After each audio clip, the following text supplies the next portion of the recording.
How to create a group on Snapchat. Hey guys, in today's video, I'm going to be telling you how you can create a group on Snapchat. So let's get started. The first thing that you need to do is simply open up your Snapchat. And once you're on your Snapchat, simply go to the chat section as I'm going right here. And once you're on your chat section, over here you guys will be able to see this blue icon.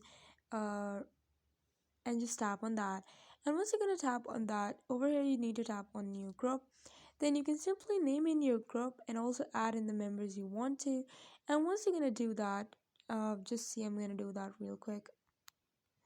Yeah, so I have named this as a demo, and I'm going to add these two members, and I'm gonna click on chat with group. So you guys can see that I have created this group right in front of me.